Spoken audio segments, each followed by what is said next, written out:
What is going on, everyone? Welcome to another episode, Conspiracy or Just a Coincidence. I am Jack Allen. First, if you haven't followed me yet, maybe this is your first time listening. My Twitter handle, I got a neon sign behind me at Kojak Podcast, Conspiracy or Just a Coincidence. And so I just got that sign. I've ordered it like 2 months ago, but it finally came. I love it. I think it looks pretty good. I got to change the pink lights, but the battery died on those. So once I get that, then it'll all be set up. But I think it looks pretty good. So anyway, I'm Jack Allen. If you could leave a review, I always love reading the reviews. I haven't been like asking a lot lately, or we haven't been getting many new ones. If maybe you haven't left one yet, please leave a review. I always love reading them. And if you want to support the show, I have a Venmo and a Patreon and all that kind of stuff. But your listening, your review, that is more than enough for me. So today's episode. So if you didn't, I did a show last week or whenever, maybe 2 weeks ago. What's up, Peanut Puppy? How are you doing today? But I did a show like last week or 2 weeks ago. Thank you. I know it is a cool sign. About the DC Madam. And though the title is DC Madam, Confessions of a DC Madam, it is not about a woman. For anybody that thought that, I thought that for the first 6 chapters. But what's up, Skeptic? Oh, that was so nice. Brad's an awesome dude. He's such a good guy. But so I did this show, the DC Confessions of DC Madam, and they reference this book in that book. And I usually get books like that, like once I'm on a topic. I think that's why I did. Thank you, Skeptic. Thank you, dude. Yeah, I was so excited to get it.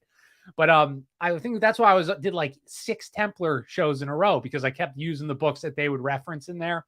And so he referenced this book in the Confessions of a DC Madam. It's by Nick Bryant, also helps write it. He wrote The Franklin Scandal. The guy Henry Vincent, who was the DC Madam, he like wrote it with Nick Bryant. But they reference this book, Catherine the Great.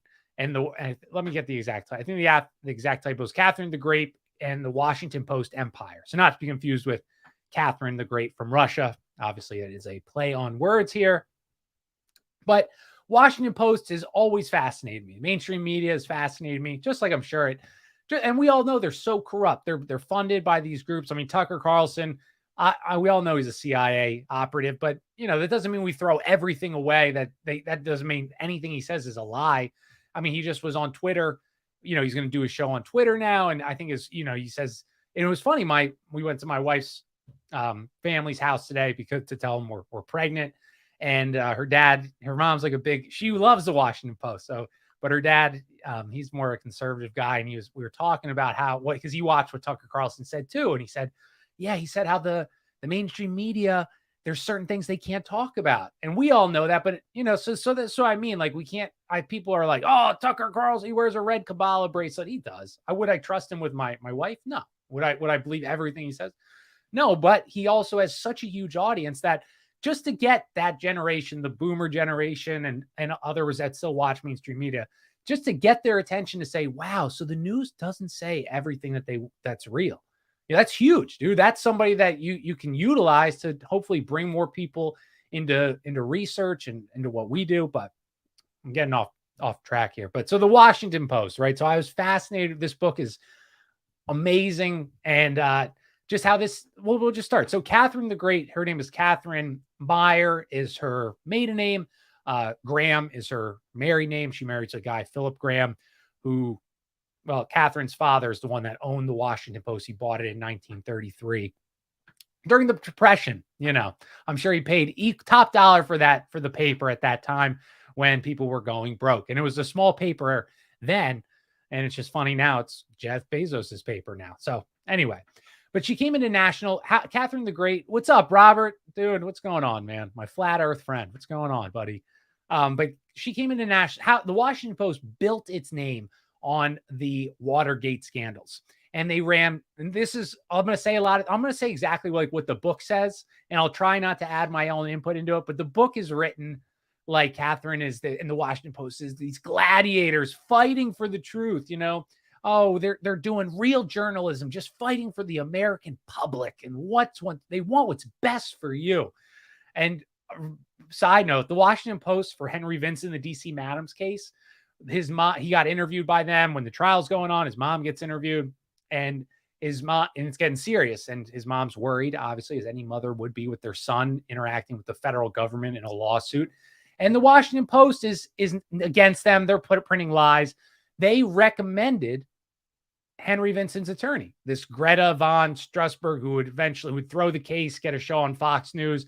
But is that normal? Is a unbiased news publication, they recommend attorneys now? Wow, that's fascinating. I thought they just were reporting the news, right? And okay, so anyway, so that's just how the Washington Post built its name on Watergate.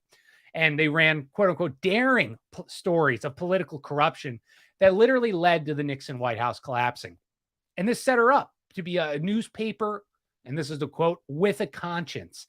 And women courage. See, only women can tell the truth and bring down an evil fascist empire such as the Nixon administration.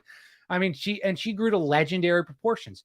She was the woman who brought down the president, right? I mean, you can hear CNN and the Washington Post today writing this story, or I could at least. I could like see what would be on Twitter if the Watergate scandal and stuff broke today. Can't you? I mean, I can see them writing that about the owner, this champion with a conscience, this woman that had courage to bring down the patriarchy, right? Well, right. You can see this setting up. But DC was Katharine's town. She was raised there. Her father, like I said, bought the Post at auction in 1933. She raised her 4 children there. The nurses, she nursed her insane husband Philip there, who would eventually, dude, my computer's like frozen. Oh my gosh, what the heck is going on? All right, we'll wait. We'll just keep talking, but hopefully the notes catch up. And she would gain control of the paper after her husband committed suicide in 1963. And she had very close social, political relationships with the capital's most important political actors. And I'm sure that didn't cause any issue with her telling the truth with those close connections of Washington's power kingmakers. I'm sure that never got into her editorial opinion of what she was going to print. No. Sure. Was she best friends with Henry Kissinger? Would they go to the movies together? All the time, every time he was in DC. But she was a woman with a conscience, and she had courage to bring down Nixon. Sure, she's friends with a mass murderer such as Henry Kissinger, whose quote, I think, was, "If you control the food, you can control the population." Something, one of those lovely, beautiful quotes like that. Did she go after Mr. Kissinger? No, she didn't. Of course not. But she's a woman with a conscience. Dude, my whole thing is frozen. I wonder if everyone can still hear me. If you're in the chat, can you still hear me? My thing is, wait, it looked like we had some life here, but oh my goodness. I don't know why this is doing this. Oh, anyway, so while her husband ran the paper, he had both working. Oh, you can hear you. All right, great. Oh, I got all those comments all at once. So still just not working, but we'll hopefully by the time it starts working, I'll be at the bottom of the notes and I can scroll down, or we'll just have to have a conversation here when I finish this. But yeah, so her husband ran the paper. They both had working arrangements with officials, state, Justice Department, intel agencies, even the White House. And I mean, powerful people, right? She supported the Vietnam War. A woman with a conscience, though, right? She supported the Vietnam War because of her friendship with LBJ. And if her and Nixon didn't have a falling out, I imagine she would have not spent 2 years investigating her former friend. That's why she went after. It's like, see, like, how can you support LBJ but not support Nixon, right? They both had like similar, Vietnam War. And at the time, which is so crazy. And it just, again, like we see so many similarities between then and now. At the time, LBJ, obviously, he made the Great Society, the welfare state. He created it. He ensured that African-Americans on welfare would continue voting Democrat forever. And that's why everyone in the inner city votes Democrat, because of LBJ's Great Society. Because who are you going to vote for? The people giving you free money, or people that say, no, you can't have that free money? You're going to vote for your best interest. But the Democrat Party, which is built on anti-war and humanism and all these stupid things, how we're all equal, how hierarchy is bad, even though it's natural. But anyway, that LBJ couldn't be viewed as anti-war. the American public wanted the Vietnam War as much as hippies that controlled the media will tell you.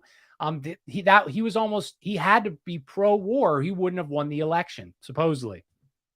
And it's just funny. I compared that with today's Ukraine. I mean, who's the loudest? Who has Ukrainian flags outside their house? Who has, Putler and all this stuff? It's the anti-war party, supposedly. The Democratic Party is the strong. I mean, obviously, the neocons, they all support the Ukrainian war as well.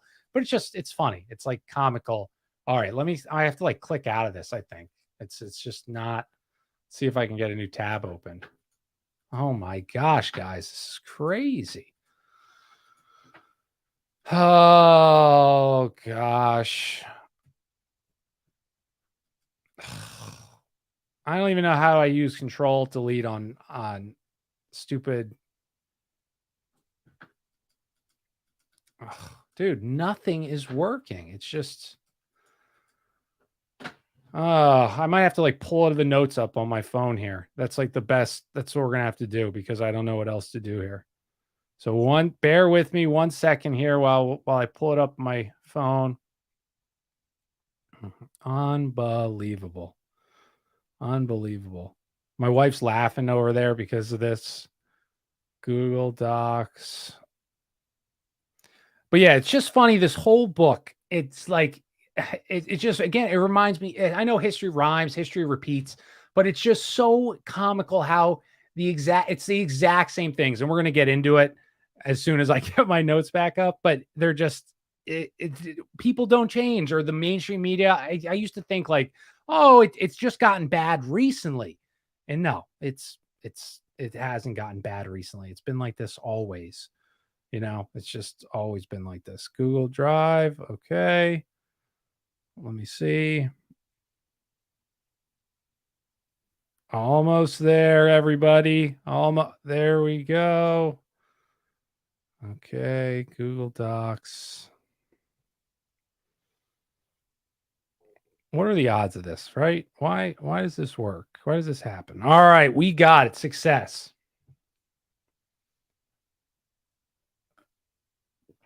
Okay.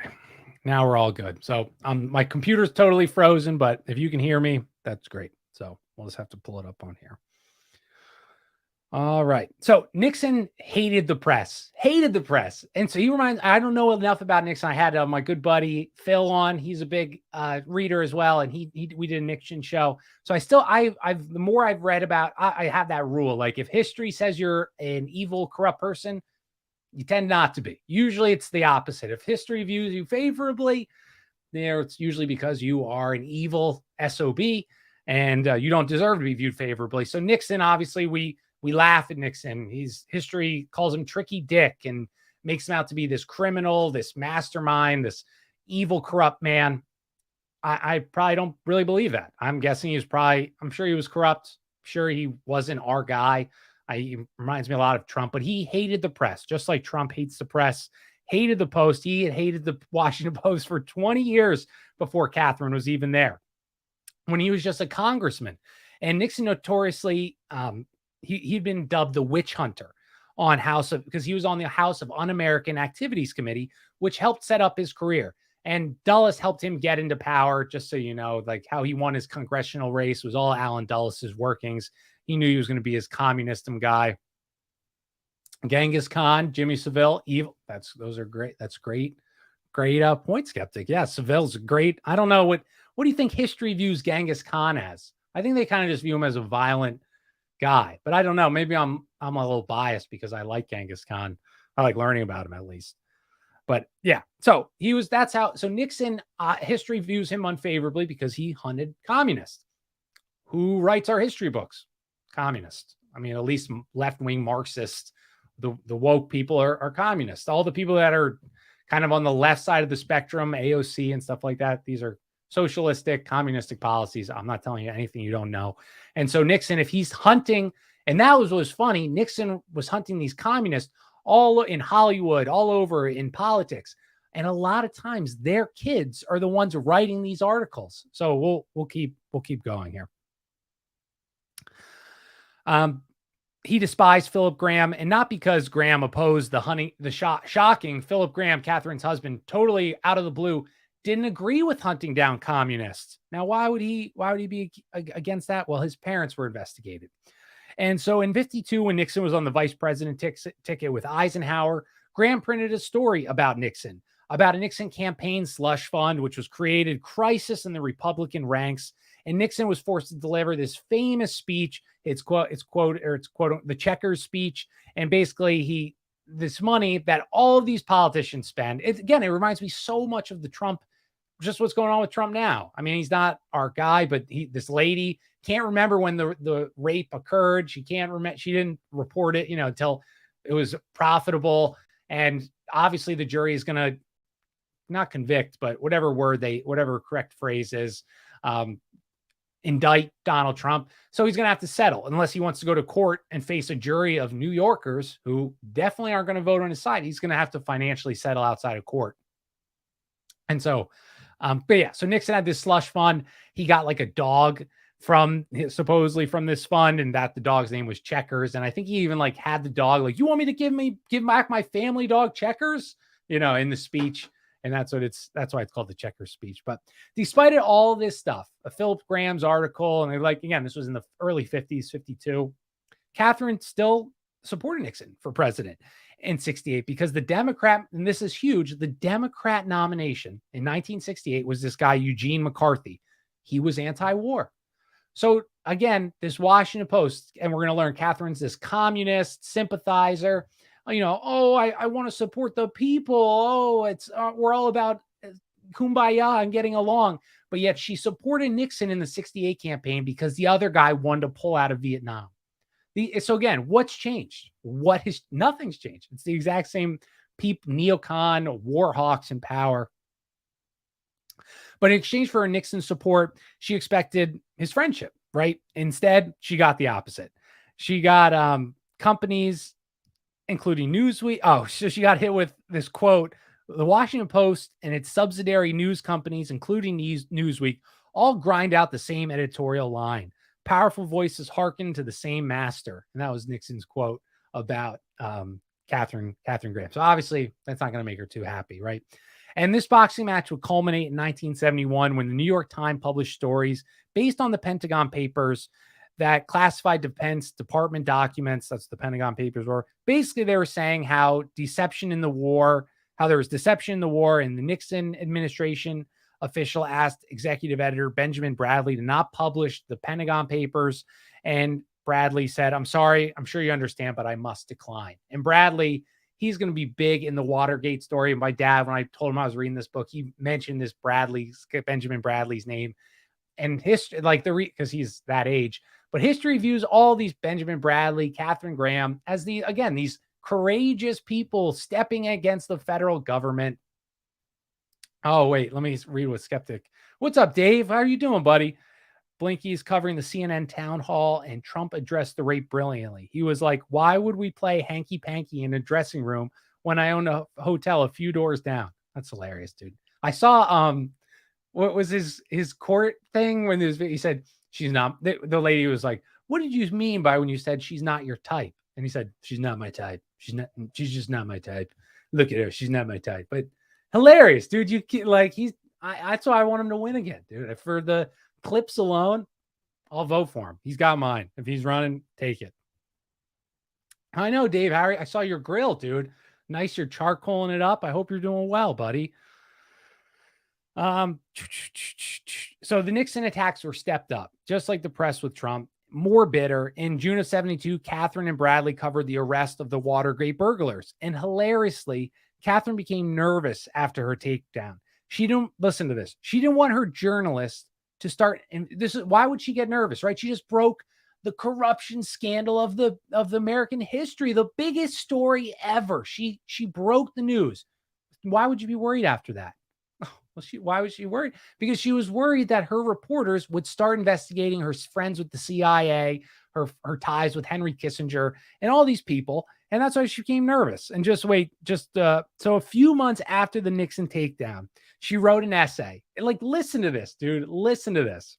She wrote an essay, and the title was "The Press After Watergate." getting down to new business. So what was this article about? Oh, well, let's see.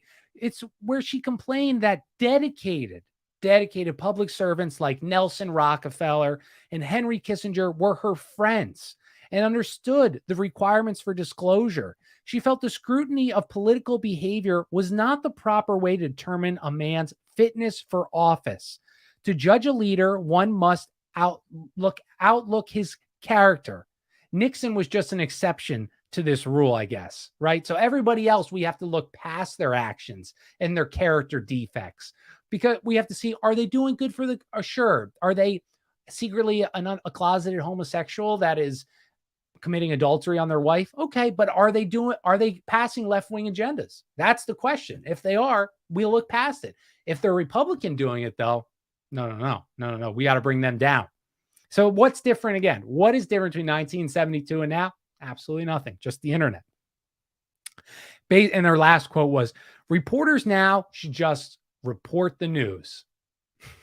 Isn't that hilarious? Like, it just makes me sick. It makes me sick. But her fame also brought some unwanted attention. Articles were examining her ruthless labor policies, her enduring support for Vietnam, and some even speculated she had a relationship with the CIA. Oh no, which had something to do with Watergate. No way. That's so shocking. Oh, imagine that. Imagine that. Crazy, right? And the book that we're about to cover was censored to about this book that I'm doing this show on was censored by the CIA till high water. What's the expression? Hell or high water, high heaven? I don't know. But this was the CIA bought up all the copies of this book, told the publisher, stop publishing it. They stopped publishing it. They bought up all the copies. And basically anything the CIA could do to keep this book from coming out, they did. And why would they do that? Because they don't want their connections to the press being known to the public. And this book, even though it's written in a very favorable light to Katharine, the Washington Post, it'll say matter of factly, she would go to the movies with Henry Kissinger every time he was in DC. So now if you were maybe, not if you're just an NPC drone that watches whatever left-wing news media you do, if you actually question things, you'd say, now a little weird because Kissinger's a Republican war hawk, but she goes to the movies with him. Do you understand what I'm saying? So this is why the CIA tried to cover this book up. All right, chapter 2, The Legend. So this is a great, dude, every chapter in this book, I my wife always makes fun of me because some books I'll end up, I have read on my Kindle and I'll end up highlighting the whole page. And so there'll just be and things not highlighted. And she's like, that's not how you highlight a book. And I'm like, I know. And so then I'm like, I'll have 8 pages of notes and we're not even in chapter 2, but this is a great chapter. So the title is the Legend. Oh my God. I just realized too, when this ends, I don't even think I can end the show unless the computer starts working. Oh my God. Okay. All right, let's start chapter 2. So in 1974, Katharine held a breakfast with Robert Redford, Dustin Hoffman, Carl Bernstein, and Bob Woodward. Bob Woodward is famous for the book All the President's Men about Watergate. And he just came into the news recently, a year or 2 years ago during the Trump presidency, because he brought the Trump Russiagate stuff, or I don't know what he did. Yeah, I think that was his thing, the quid pro quo with Russia, even though, it's Biden and Ukraine and all that stuff. And so that's how Bob Woodward got his name, was All the President's Men. He helped break the Watergate story. He wrote the all-encompassing book about Watergate, about the courageous woman and her newspaper. So, but basically she told light stories trying to illuminate the human side of politics. And so one of her favorite people was, as I said, Henry Kissinger, which was Nixon's national security advisor, war architect, but he also hated the press like Nixon. But he persuaded Katharine that he was her friend. And we'll see why that is in a little bit, maybe next episode. It's because her husband was an intelligence officer, but we continue. So she's meeting with the actors. And again, I'm sorry, my dad, when I told him I'm doing this book, he said, All the President's Men, or maybe there's another movie with these guys, with Dustin Hoffman, all about Watergate. And he brings it up. And I said, yes, that's in the book, this movie about how she wanted to be, and we'll just get into it. So it's a famous book or a movie if you're over the age of 50. And maybe you guys, if anyone in the chat, maybe someone else knows what the movies. Maybe it's called All the President's Men. I don't know. Jack, the food was great and not pouring down rain, so the back porch is where you will find me. Oh, good, Dave. You deserve a nice, relaxing grill session for sure. You do. Okay. All right. And so she's meeting with these actors, and she told the actors that her buddy was Henry Kissinger, and he was actually trying to end the war and was exhausting himself, shuttling back and forth to peace talks in Paris. You know, Henry Kissinger, guys, he hates war, hates it. Feels so bad for the low class white and black people that were sacrificing themselves in Vietnam because of propaganda. He felt bad for them. He was worried about their families that weren't going to be able to say goodbye to their son or daughter. And she actually had no idea that Nixon was bombing, or no, Kissinger had no idea, according to Katharine, that Nixon was bombing Cambodia for over a year. They dropped more bombs in Vietnam than they did in all of World War II. So on one country, probably the size, I mean, bigger than New Jersey, but a small state or a medium-sized state in the United States, they dropped more bombs on that state than they did in all of World War II. I mean, that's insane. They destroyed that country. Same with Korea, too. They destroyed Korea. They turned into a third world wasteland. All paid for by lovely companies like Dow Chemical and Ally, and many other companies will show their ties. But yes, Kissinger had no idea they were doing this, and so Katharine, she was on the defense for her good buddy. And like I said, they would go to the movies every time he came home to Washington. They talk about why Mr. Kissinger is misunderstood. And then what she would do is she'd help write articles that would guide people to the truth, that Nixon, to help them understand where Kissinger was coming from, that he wasn't this evil man. No, he's misunderstood. He wants the war to end. And then her reporter, Carl Bernstein, he must have wondered how their relationship was so strong, because Kissinger worked closely with Nixon, sharing similar opinions, similar policy ideas in many areas. How could a woman who hated Nixon, who was appalled, woman with courage at his political crimes, admire his colleague who pulled many Nixon strings? You're right, Carl. How could that happen? How does that work? Explain that. Please help me understand. Maybe she needs to write another article. And Katharine always bragged about how Watergate was just great journalism. That's what it was, not the result of her friendship with Kissinger or maybe her secret political agenda in DC. No, great journalism from a woman-owned paper. That's what it was. And Bernstein, he was not the same. He hated Nixon for McCarthyism because Nixon persecuted Carl Bernstein's parents for being communists. Shocker, right? That you wouldn't like somebody else either if they were investigating your parents. But this is what makes me like Nixon more. He was investigating actual communists who were gaining positions of power, like Carl Bernstein's parents. And because this became mocked as a witch hunt, they often tied it to Salem witch trials, where they were also witches actually doing black voodoo magic. They wrote, oh, there was no communist anywhere. They just were. It was a witch hunt. Oh, really? Who runs all of our institutions these days? So Nixon and McCarthy were right. They were damn right, and they knew it. And so that's why that's why history writes this as a mockery, as a game, as a silly, ridiculous thing, because that's who's actually in power now. Man, this is so annoying reading this on my phone. But isn't that hilarious that one of the main reporters of Nixon, his parents were investigated by Nixon for being communist.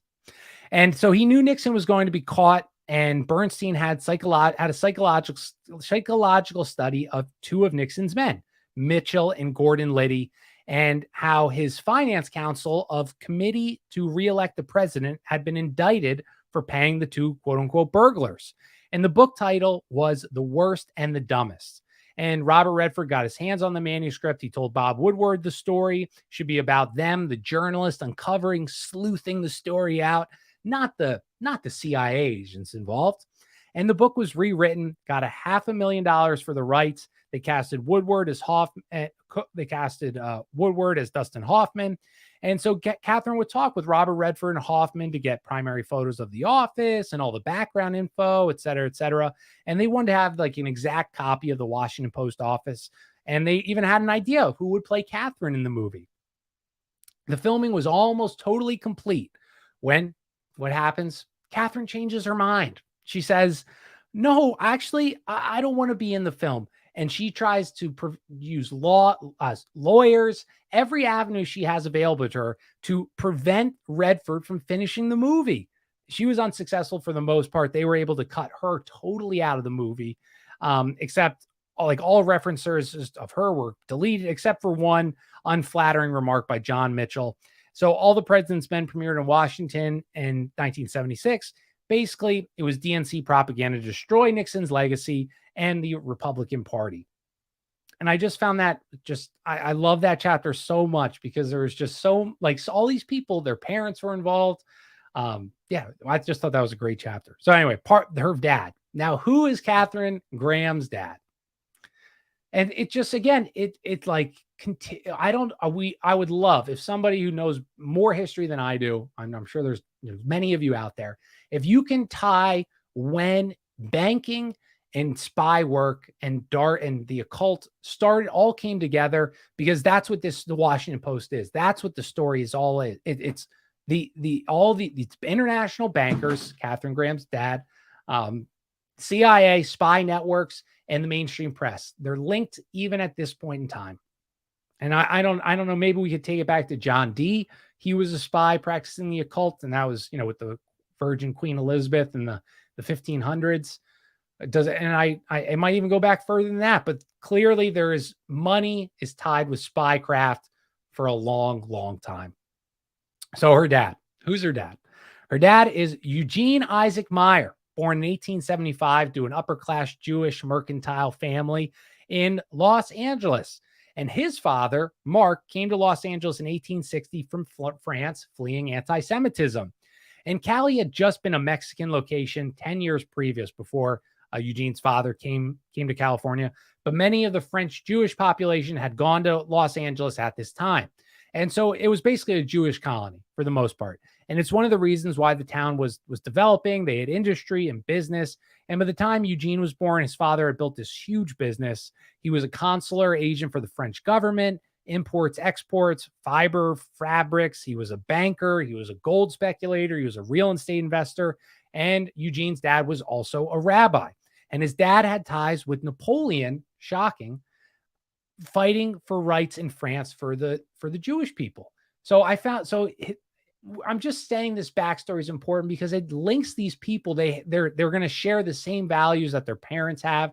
So if your grandfather believed that the government is unfairly prosecuting them, you're going to teach a lot about fascism, right? You're going to teach, this is what happens when tyrannical governments try to investigate people that are acting in the reverse or acting to hurt the government, acting to hurt the state.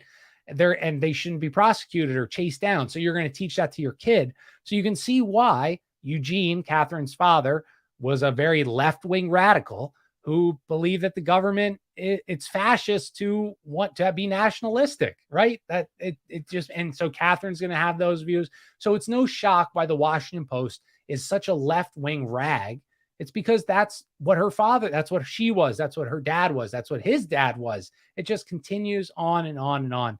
Oh, recluse skeptic, dude. That guy, I've like tried to get in touch with him. Yeah, I slash John. Recluse is brilliant, dude. Oh man, he's a beast. He knows so much. Yeah, I would love to talk to him, skeptic. He's brilliant. Rabbi. So after the uncle was actually the grand rabbi of France and this huge liaison between wealthy Jewish people and the early immigrants to Palestine. Shocking, right? Isn't that crazy?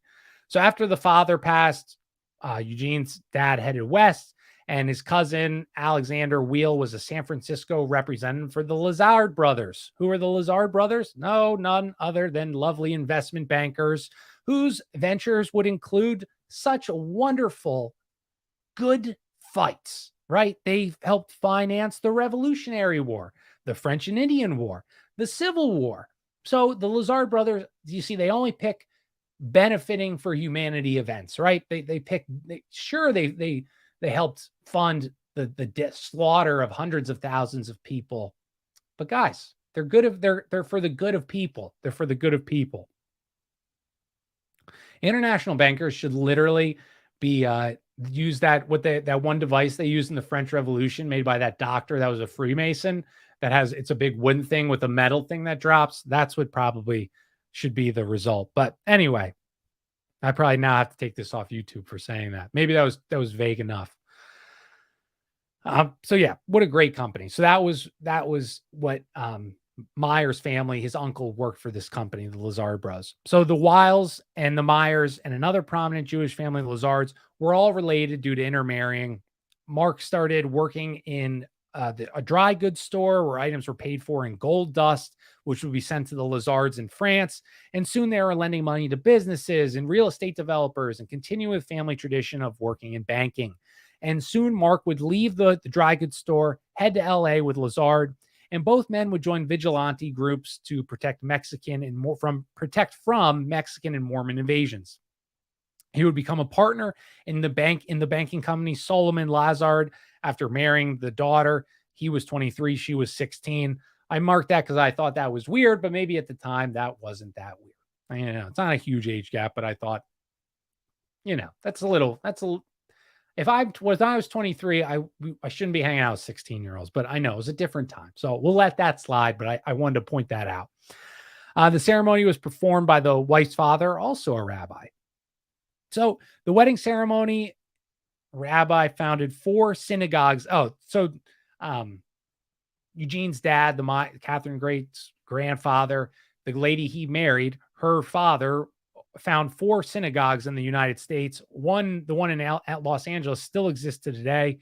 And Mark would join the board of directors in Los Angeles City Waterworks, which was a private company, which Solomon Lazard was the president. So the water supply was controlled by this banking house, the Lazard brothers, that the Meyers worked for. And they would sell the water. They provided the water to Los Angeles County. Now, is it bad that it was privatized? No, not like necessarily. I mean, it's good the government controls water, but you could see the issues if water is privatized. It's a free market system. Do you think they're going to, if you have no money and you need water, what's going to happen? Are you going to get that water? Probably not. Are they going to keep it low for the good of the population? Are they going to make sure, we have a monopoly on the water rights? Hopefully, we wouldn't want anything unforeseen happen where prices would skyrocket. Oh, I hope that won't happen. And many fellow Jewish people were quoted saying they were worried that the family would drive every other store and company out of business. But, the Myers family, he cared about, that's what the book writes him as, this international scumbag banker, as this guy like, the Wall Street bankers hated the Myers because he cared about the people. Yep. He's showing all the signs point that way. You're right. Working for a company that controls the water supply.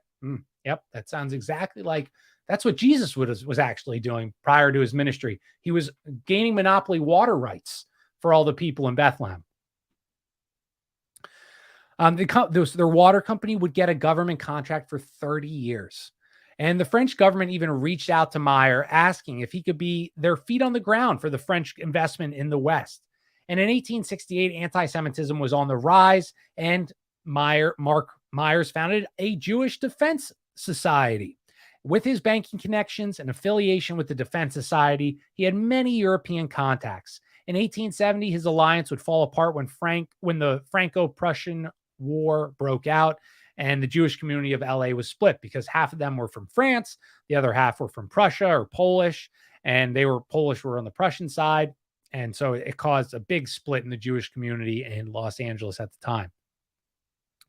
By 1875, Mark, Eugene's father, would have 4 children, 3 girls, 1 boy, Eugene, who was Catherine's dad.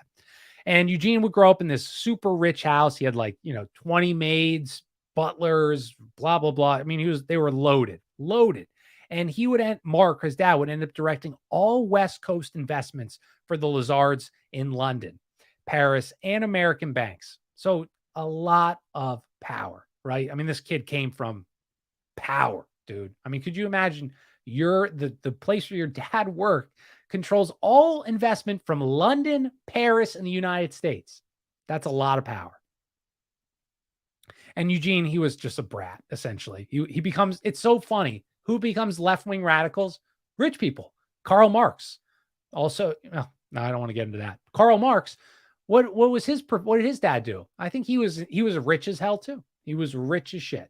And I'm pretty sure his dad was in international banking as well. I could be wrong. Maybe Skeptic knows in the chat what Marx's dad did, but of course his son creates communism. Not ever knowing any struggles financially. When he needed money, he called mom and dad. He was like a trust fund kid. It's just funny, right? How that works out? No, we care about the people. Oh, sure, we're millionaires when everybody else can barely eat. We control the water supply, but no, we care about the people.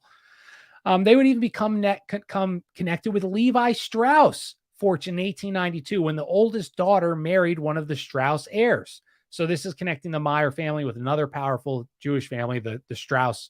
We know Levi's from the blue jeans. I had no idea, though, that Levi's were Jewish blue. You wouldn't expect that, right? You wouldn't think that would be the case. You'd think it'd be like some cowboy, but no, it was not. And things were going great for the Myers family, for everybody in America until 1893. And this is such a great story. Dude, I love this book. I highly recommend go get it. But in 1893, a famous financial panic happened. And it was caused by the Bank of England. The book doesn't say this, but this is what caused this. Was in 1893, we were not on central banking. We had U.S. notes that were backed by silver. Okay. Well, the Bank of England, they're creating fake money. They've been doing this for 200 years. They want to get into America, right? They need their Federal Reserve in there to totally enslave the populace.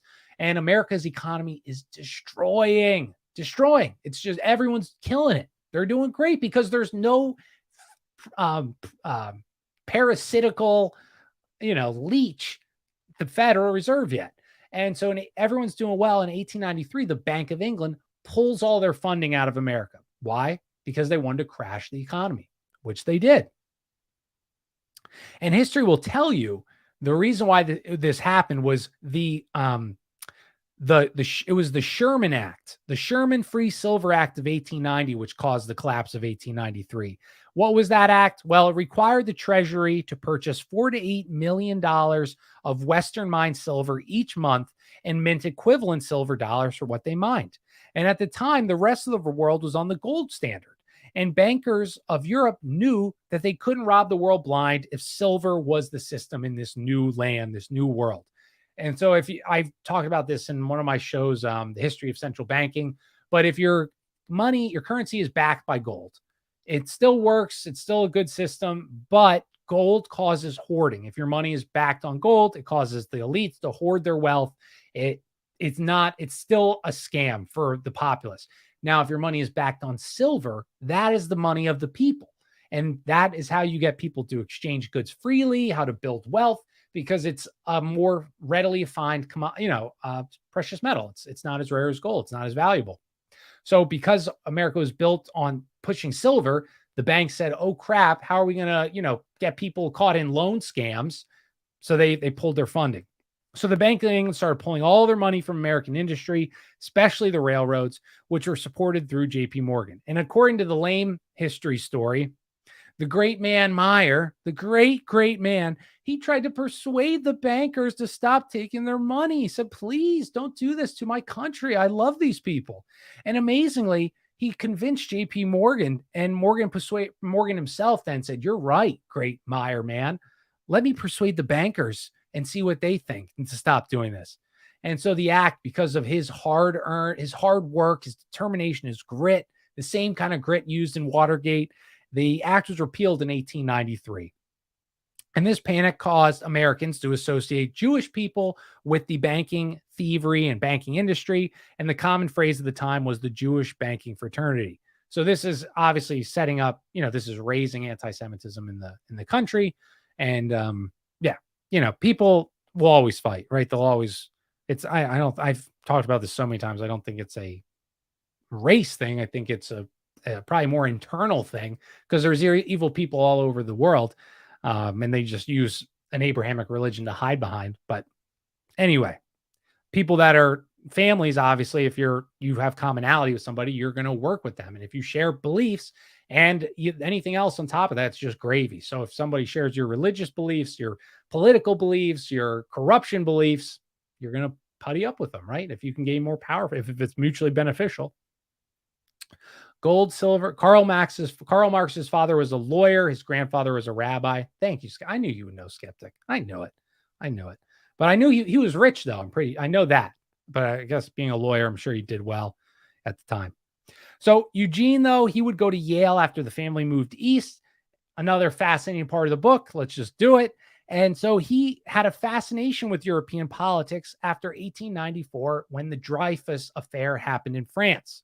What is the Dreyfus Affair? Well, Dreyfus was this wealthy Jew and or Jewish person, I don't know what's proper, and a captain in the French army who was accused of promising to pass military documents to Germany, which had just annexed a French border town in the Franco-Prussian War. He was convicted of treason and sent to a penal colony. Now, the book writes this as this was a lie. This was a setup, anti-Semitism, whatever they point to. They say he was framed because he was Jewish. And I tend not to believe bankers. As a general rule, if people are involved in the banking industry and they tell me the story of what happened, I am pretty certain the opposite happened. So Meyer obviously believed his buddy Dreyfus did not try to commit treason and give highly classified documents to the enemy. I probably would, if I had to choose, I'd probably say more than likely it happened. But well, I don't know. I wasn't there. But he would be officially, quote unquote, cleared in 1906. And they said, okay, we framed him. 20 years later, we framed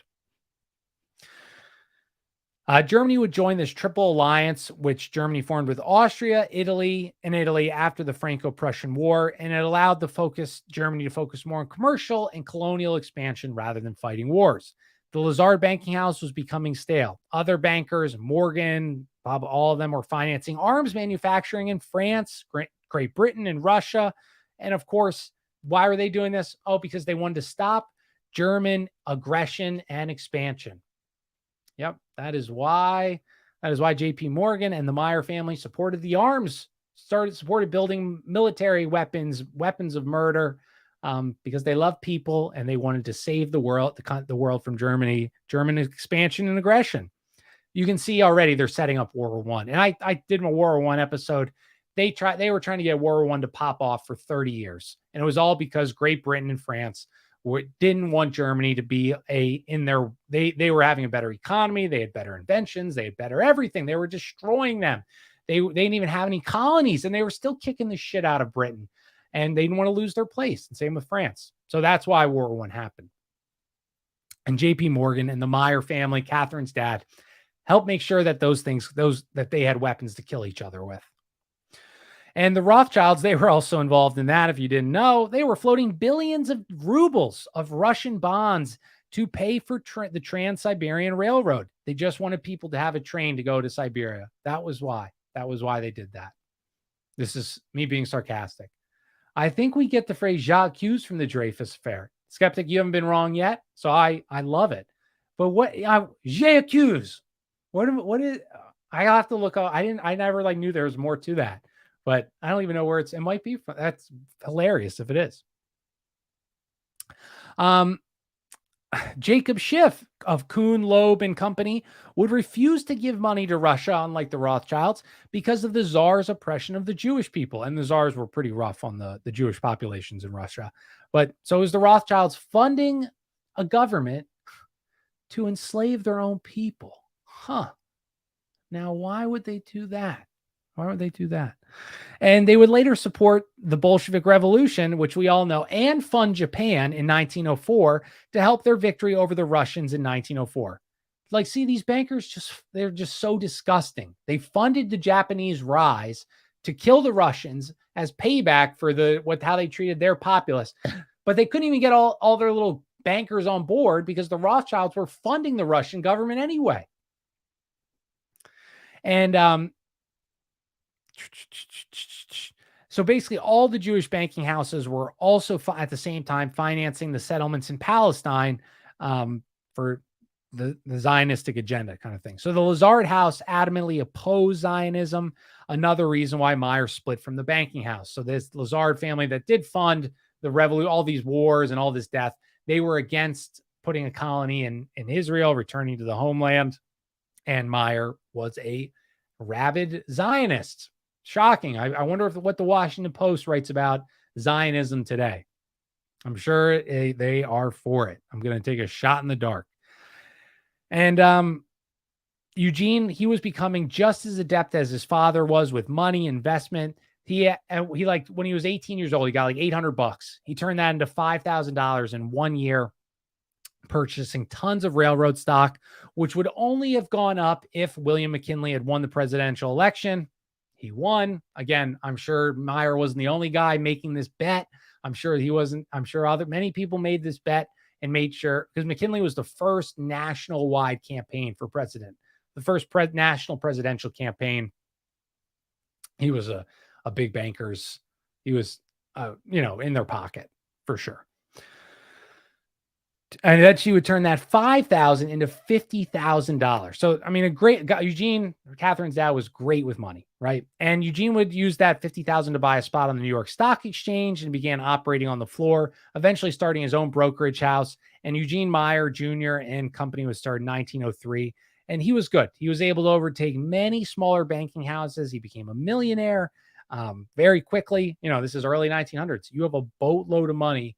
And if you're a millionaire, I mean, it means IQs. No,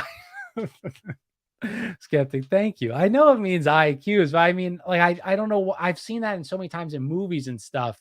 I'm trying to think if it's in New Girl. JQs. I can hear it in a show, but I just can't think of what show it's in. Okay. But yeah, so Eugene was this millionaire, even though he's this huge left-wing activist. And his steady ladies friends, this lady, Irene Untermeyer, who he was probably, before he married and had Katharine, she was the daughter of this eminent leftist attorney, Samuel Untermeyer, who was involved in some of the most important litigation in the country. Basically, Samuel, he was a left-wing radical as well, a Zionist. He wanted the governments to have full control over the stock market, the regulation of railroads, government intervention, right? Equality, the same things they bitch about today. Everyone's equal. Everyone should be the same. And Sam tried to lock Eugene with his daughter, but he remained uninterested and then at 32, he met a chick at a random art gallery. Interesting side note, Eugene would become the first president in 1942 of the World Bank. And it's funny because, the World Bank is an evil bank. I don't know. I think they might be different than the IMF. I would look it up, but I can't click on anything on my computer because it's not working. Crazy. Still doesn't work. But I think the World Bank's involved. I mean, the IMF, absolutely. I think they're kind of synonymous. They probably work in tandem, but these international banking houses, what happened in one of the small countries that was starving earlier this year. I feel like it was like an Indian or Asian country. But they came in, they said, you need $1 billion. We need $1 billion. We're broke, blah, blah, blah. They said, we'll give you $1 billion, but you have to do green farming. And the green farming, shocking, couldn't feed the populace. Not Bangladesh. Where am I talking about, guys? Tim's going to know. He's going to know. But and he'll put it in the chat when he hears this. But so they basically blackmail you. They say you have to do this. If you don't do this, you're not getting the money. These poor countries, they do it. They sell their natural resources, and then they can't pay it back, and now they're enslaved even more, and the cycle continues. What country was it, Tim? I hope you can answer for. I know you know. So though Catherine's dad, Eugene Meyer, he would meet her soon-to-be mom, Agnes Elizabeth Ernst. She was a German, one of the first female reporters, see where Katharine gets it, to be hired by the New York Sun. She taught Bible studies to youth gangs. She hung out with great artists. So she's a little more normal than her dad. She's not a international banker, but she's already a very left-leaning. Okay. And that's already, and this is 1903 again. I mean, the Red Scare hasn't even happened yet. And people are already noticing like, wow, we have a lot of communists working in the press here in the United States. But anyway, Katharine had great pedigree, like great families to be, great family lines. Her mom wasn't just German, they were Hanoverians, which is a northwestern province of Germany, Hanover. It's the seat of German science, education, technology, medicine, music, art, education. I mean, it's a powerful, brilliant place, brilliant minds. And interestingly enough, her family hated the Prussians. So remember, Germany didn't used to just be Germany, it was Prussia, it was I think there was like 1,000 princes for the Holy Roman Empire in Germany, which was basically Germany and a few other places in Austria. I think they had like 1,000 princes for every like 600 people. There was a prince because there's Brandenburg and Prussia and all these different communities or counties, states, German states. That's probably better. That would eventually make up the German Empire. But that was before this. So the Germans, they hated, the 30 Years War was a war in Germany, pretty much. I mean, it was a world war, but it was started against these warring German states between the Protestants and the Catholics of Germany. So the Hanovers, they hated the Prussians. Okay. And interestingly enough, her family, the reason why they hated the Prussians is the Prussians were very militaristic. They descended from the Teutonic Knights, whose conquest enabled them to dictate German policy from 1800s onward because they were the most powerful military. Sri Lanka, yes, skeptic, yes. Yes, yes, yes, yes. Thank you. I knew you'd get it, dude. I knew it. If I'm ever on Who Wants to Be a Millionaire, I'm going to go live on YouTube and get skeptic to be my Ask the Audience question. Yes, Sri Lanka. Thank you, dude. I knew you knew it. I knew you would know it. All right. And so Agnes's, I just want to say this. And Agnes's father had been a personal clergyman to the last king of Hanover.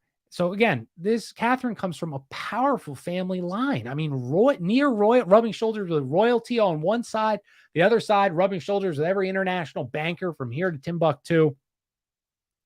And so the king, the last king of Hanover, had refused to support Prussia in the Austro-Prussian War. And because of this, Hanover fell to Prussian forces in 1866, and Hanover became a Prussian province. Now, if you guys didn't know this, the Prussian, you probably have heard, I used to, and I didn't know what this meant for the longest time, but our education system is the Prussian education system. Our military and all of Europe and the West is the Prussian military setup. It was Prussianized. And why was this? Well, because Prussia, what's a Prussian education system, you maybe wonder? Well, they needed a way, as they gained power in Prussia, how do we control the populace? How do we keep them fighting for the state? How do we keep them in line? Well, we got to grab them young.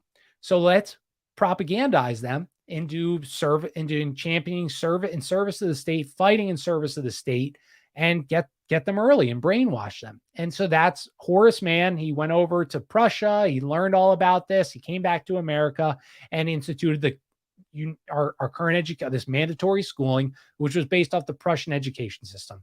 So this is why we say the Pledge of Allegiance. I don't know if they still do now. Frederick the Great. Yes, dude. Frederick the Great. You're good. See, skeptic? Who Wants to Be a Millionaire? I'm just going to hit you up, buddy.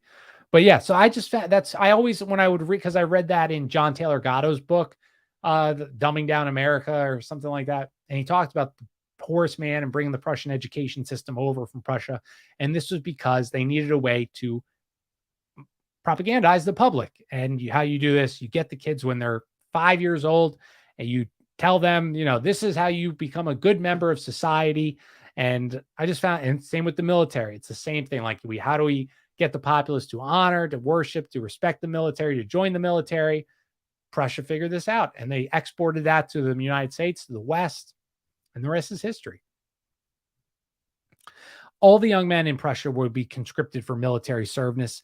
And Agnes's grandfather was in Prussia. He refused to do that. He had 6 sons. He sent them all west out of the country. And this would obviously, one of these sons would have Agnes. Agnes was over in America. Agnes would marry Eugene Meyer, then made Katharine. But Agnes was a very interesting woman of her time. She was a feminist. She was strong. She was independent. She became the principal of a Baptist high school at 17 years old. I don't know how. I don't know. That doesn't mean she's a kid herself, but I don't know. What's up, dude? What's going on, Josh? I hope you're doing well, buddy. Hope you're doing well. I have an impressive command of thoroughly useless information. Oh, stop that, skeptic. This is useful information.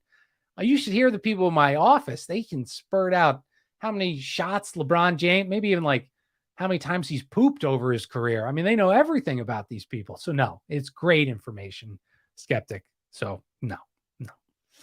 But Agnes's father would marry her mother in New York, also from Hanover. And Hanover is known for Martin Luther, so they're Protestant. So basically, I'm Protestant. I was raised Presbyterian. I blame the Protestant sects for a lot of what's going on in America, but whether that's fair or unfair, I don't want to cause any ripples. I know people are, some are Catholic, blah, blah, blah. But anyway, I do blame. But the Hanoverians, they're known for Luther, Wagner, cold baths, and long walks in the winter, sacrifice and discipline. And this is the house that Agnes grew up in. She was an interesting woman of her time. Like I said, she even made peace between two rival street gangs. How she did that, I have no idea, but she did. Thanks, Josh. It's all about the Washington Post, dude. So I love this book, Catherine the Great. If you're bored, get the book. It's an awesome book. It's so fascinating. Just yeah. Well, you'll listen to it tomorrow, maybe. But Agnes, though, she liked hanging around with interesting people. So it's so important to learn these people, their parents, because this is what built the Washington Post. These are the personalities, the beliefs that built our mainstream media of today. And that's why I think it's so important to understand where the paper came from, because this is, Washington Post, whether you like it or not, is one of the top 5 newspapers in the country, easily, if it's not the most popular, powerful paper. And this is why they print the things they do. But she liked interesting people that had more cultural depth than the public. And this is fast. So again, amazing. So Catherine's mom, Agnes, she's friends with interesting people. You want to know who one of her friends is? Oh, it's this lady, this Jewish lady named Judith Bernays. And when I read this the first time, Judy was very interesting to Agnes because Judith's uncle was a guy that maybe you guys know, Sigmund Freud. And I read this and I just blew past it. I was like, oh, wow, her uncle's Sigmund Freud. And when I was typing the notes, I typed Judith Bernays and I go, that's weird. That looks like Edward Bernays. Wonder. And then I wrote the note, oh, her uncle is Sigmund Freud. And I said, holy shit. So Agnes Meyer was friends with the Bernays family. I looked it up. Judith is either a cousin or the sister of Edward Bernays, the father of propaganda. So what are the odds that this lady whose family is going to open one of the most powerful propaganda tools in the West, the Washington Post, what are the odds that she's friends with the father of propaganda's sister, cousin, Judith Bernays? What you think that maybe that ever came up? Hey, my brother actually, oh, you have a newspaper? It's so weird. My brother actually writes propaganda for the United States government. And that's, again, this is who built this paper. She told, but yeah. Anyway, so if you didn't know, I didn't know though that the Bernays were a Jewish family from Vienna. I did not know that part. So I assume Sigmund Freud was also. I just thought, I never knew that. I don't know why. Meyer would continue to pursue Agnes, and she whatever. She was too independent for him at the time, whatever. Eventually they would get together and whatever. They would travel Europe. He would buy out whole railway cars for privacy. He would give her a weekly allowance. She would blow through that really quick. She was like this left-wing Antifa artist, a limousine liberal. That's what Agnes and her husband, Eugene Meyer, were. That's what the house Catherine grew up in. The rich, top 1% liberals. That's it's juxtapositioning. It's juxtaposed or whatever the correct term of that tense of that word is. How can you be a millionaire, a billionaire now, a millionaire then, and say that you are for the people? That if you are, get rid of your money, buddy, because you shouldn't have it. It should be for the people, right? It's just pathetic and annoying. Eugene and Agnes would have 5 children. They lived in Central, on a fancy hotel in Central Park West. Eugene would start his own investment firm, Eugene Meyer, and would become involved with two creation of two companies. And we're almost done here. We'll end it soon. But it's just so like her parents were so corrupt, such evil people. So Eugene, Catherine the Great's father, would create Allied Chemical Corporation, Anaconda Copper. Okay, maybe you've heard of those, maybe you haven't, but let's find out what they are. Both of these companies were crucial to America fighting in both world wars. So now what did these but this is a great guy that cares about humanity. He hated the Wall Street. He told the bankers, don't pull your money out. You're going to hurt the regular folks. Oh yeah. So but he loved people, but that's why he started two war companies. Okay. So Allied Chemical, what did they do? Well, they were started by a socialist leader, Leon Blum, who entered politics as a result of the Dreyfus Affair. And Allied Chemical would end up selling the U.S. military their blue uniforms in World War II. Even during the Depression in 1931, when people are jumping out of windows, 1/5 of everybody is unemployed, Eugene had $43 million in stock in Allied Chemical. Oh, I care about the people. I'm worried about them. They're jumping out of windows. I wish I could help them. Well, you have $43 million in 1929. I think you could spare to lose a few. Maybe you could share that stock with the state of New York and single-handedly end the Depression. They make me sick, dude. They make me so angry. And that's how these people are today. These left-wing nut jobs act like they're a better person than me because they lie, because they virtue signal and they lie and they say, oh, that's mean. That's racist or whatever. That you're not allowed to say that. Dude, just be honest. Just be honest with yourself. You feel the same way as me. You're just too afraid to say it. You're too afraid to say it. I don't need to be liked by everyone. I actually prefer not to be liked by everybody. I have enough friends. I don't need any more. I don't need to fake I'm a good person. I know I tell people when I can, and I'm not going to, by posting a black square on my Instagram. I don't know if you guys remember that from 2020 or whatever. You're not a good person, dude. It's actually hard to be a good person. My dad is an awesome person. He does all these things that I would never do for people, but he's a conservative man. It's just so frustrating. But anyway, okay, we're almost done here. So when the U.S. entered World War I, Eugene offered his services to another evil FSOB, Bernard Baruch, who would run the National Defense Council Raw Materials Committee. And he was so beyond corrupted, guys. If you don't know Bernard Baruch is, I've talked about him, I think, in my FDR episode and my World War I episodes. I mean, this guy was a scumbag beyond belief, paying his buddies. He was in charge of government funds, essentially, to buy things for the war. You think he bought the best deal, the best product, the best price? Right. We obviously know he didn't. He didn't. So as I said, the book writes Eugene as this crusader of human rights. And what not only was he just involved with, he was so caring for people. He was so kind that Wall Street bankers hated Eugene. Oh my God. Wow. Brave of him. How so brave. I'm sure JP Morgan had nightmares about Eugene saving the population as he was president of the World Bank and on the Federal Reserve Board. Oh, but he cared about the people, guys. He cared.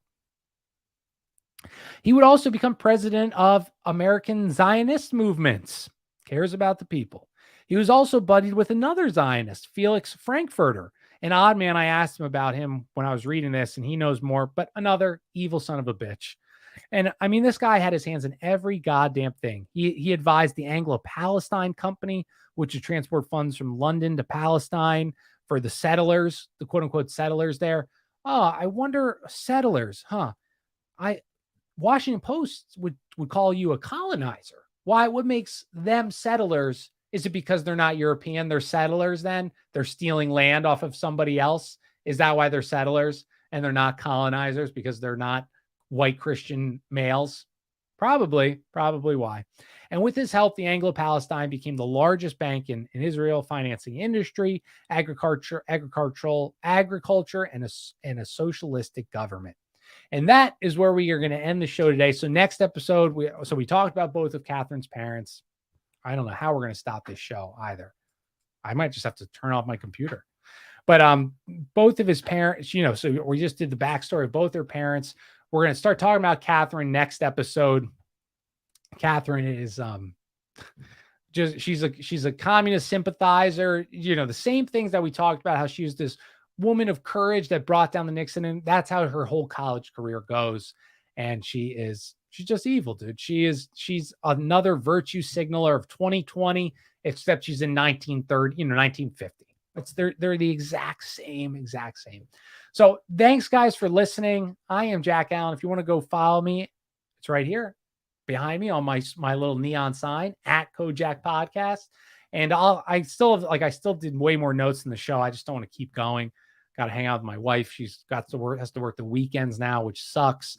So I don't want to be on here too long, but maybe I'll do the part because I have the notes already. Maybe I'll do it when she's working on Friday or Saturday, but highly recommend the book. If you want to find out how the mainstream media, Washington Post was built, this is your book. And I haven't even touched yet Philip, her husband, Katharine Graham's, how he was an intelligence officer in World War II, how he worked with the OSS, how he worked with the CIA, how these connections grew more. The Washington Post is literally the Mockingbird media gold standard. It's a CIA paper. That is what it is. And we'll get into that next episode. So I am Jack Allen. I'm signing off, but I'm going to have to turn off my computer. So hopefully you can't hear me. Let's see if I can mute this. No. Oh, wait, I can move not now. Dude, this computer, what's going on here? All right, guys, I'm just going to try and turn it off. But at Kojak Podcast, take care. Have a great day. Let's see here. If we can get this going. I wonder if I'm still live. Let's see. Oh. I'm still live? Yeah. Let's do this.